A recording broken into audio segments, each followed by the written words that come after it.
Je suis Émilie Lepage. Je vous présente ma selfie vidéo solitaire néonatale. Donc, je me lave les mains et j'entre dans la chambre en refermant la porte pour préserver l'intimité. Je me présente à la famille. Bonjour, je suis Émilie, étudiante en soins infirmiers. Je demande à ma mère son nom de famille et sa date de naissance. Je vérifie sur son bracelet. Pour bébé, en fait, je vais demander l'identité aux parents et je vérifie sur le bracelet, ça va être écrit bébé de Mélissa. Donc, on va parler avec les parents de ce que c'est l'ictère néonatal. D'abord, il y a des globules rouges. Nos globules rouges, quand ils meurent, parce qu'ils ont une durée de vie limitée, les globules rouges meurent, ça cause des déchets. Le déchet s'appelle bilirubine et ce déchet-là a une couleur jaune-orangé. Ce déchet-là, il est expulsé par les reins et notre problème, il est là. Donc, en ce moment, on a un bébé qui a trop de bilirubine dans son corps et c'est explicable à deux facteurs principaux. D'abord, bébé vient d'une maman qui était diabétique.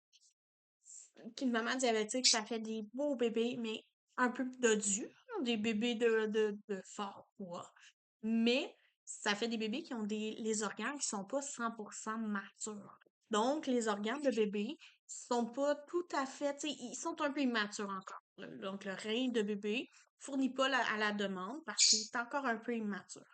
L'autre problème qu'on a, c'est que le groupe sanguin de maman, il est O positif. Le groupe sanguin de bébé étant A négatif, on n'a donc pas le même groupe sanguin et même pas proche.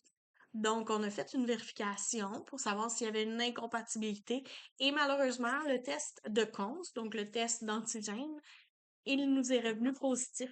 Donc, on a donc une incompatibilité du ABO qu'on appelle donc le O de maman et le A de bébé qui ne sont pas compatibles. Ce que ça fait en fait, ça cause qu'on a plus de globules rouges de bébé qui meurent et dans sa situation, c'est tout à fait normal. En ayant plus de globules rouges qui meurent, on a donc plus de déchets. Donc, le petit pigment jaune-orangé, il y en a plus, mais le rein, il n'est pas tout à fait formé.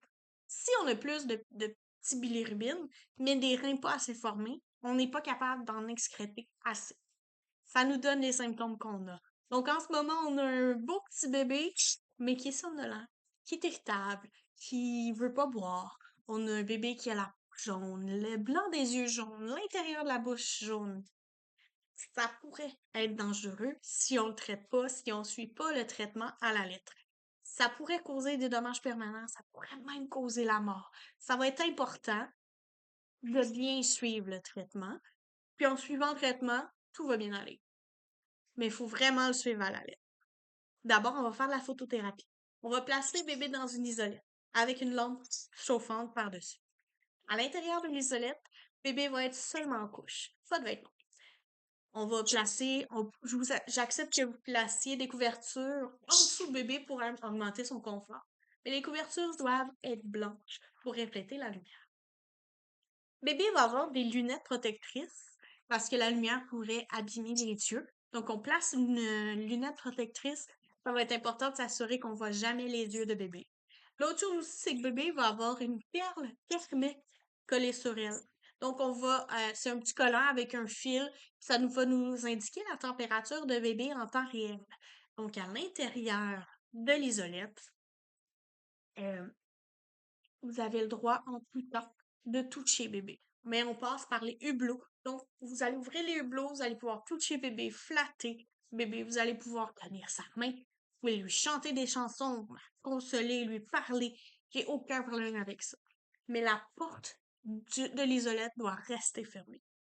L'autre chose qu'on fait ensemble, autre que la photothérapie, c'est l'horaire des boires. Donc, on va s'instaurer ensemble un horaire des boires à tous les 3 heures maximum. 3h30, c'est trop long. 3 heures. 3 heures maximum.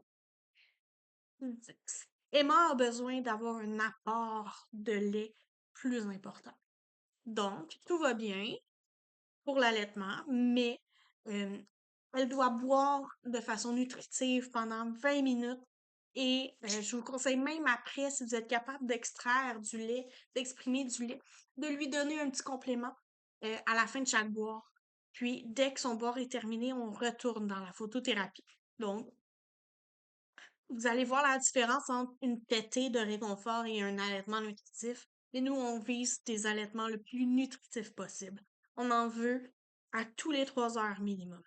Et il y a beaucoup de surveillance qui va venir avec ça. D'abord, on va venir prendre ses signes vitaux à tous les 4 heures.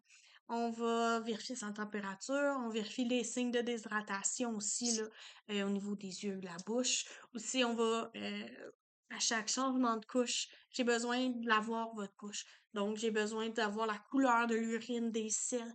J'ai besoin de m'assurer qu'il n'y a pas de problématique avec la déshydratation de bébé. On va aussi faire ce qu'on appelle un Billy check. Donc, on va vérifier le taux de bilirubine dans le sang de bébé.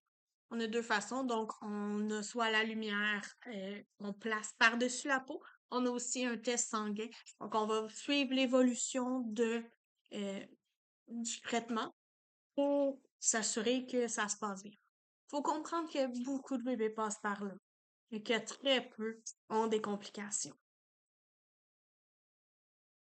Est-ce que vous avez des questions, des inquiétudes, problématiques?